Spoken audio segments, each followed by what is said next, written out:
10ই December থেকে ঘাটালে শুরু হচ্ছে জেলা বইমেলা। নমস্কার, স্থানীয় সংবাদে ডিজিটাল মিডিয়ায় একটি বিশেষ খবর নিয়ে আমি সৌমিনাথ দত্ত। ঘাটাল মহকুমার বইপ্রেমীদের আন্দোলনকে মান্যতা দিল প্রশাসন।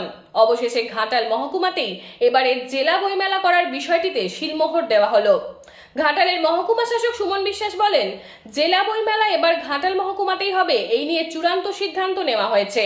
বইমেলা পরিচালনা করে পশ্চিম মেদিনীপুর জেলার গ্রন্থাগার প্রশাসন। জেলা গ্রন্থাগার আধিকারিক শেখ মোহাম্মদ শহীদুল্লাহ বলেন, ঘাটাল বিদ্যাসাগর হাই স্কুলের মাঠে এবারে বইমেলা হবে। 10ই ডিসেম্বর মেলার আনুষ্ঠানিক উদ্বোধন হবে।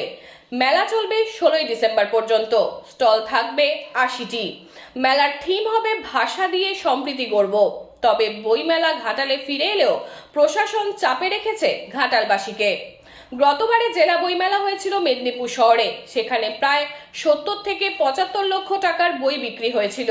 প্রশাসন সূত্রে জানানো হয়েছে, এবার যদি ঘাটালের বইমেলা থেকে বই কেনার ওই লক্ষ্যমাত্রা পূরণ না হয়, তাহলে এটাই হবে মহকুমায় শেষ জেলা বইমেলা। আর কখনো মহকুমা স্তর জেলা বইমেলা হবে না।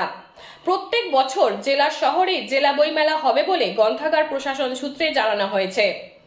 ঘাটাল মহকুমার যে কোনো খবর সঙ্গে সঙ্গে পেতে স্থানীয় সংবাদের ডিজিটাল মিডিয়ায় আমাদের সঙ্গে থাকুন।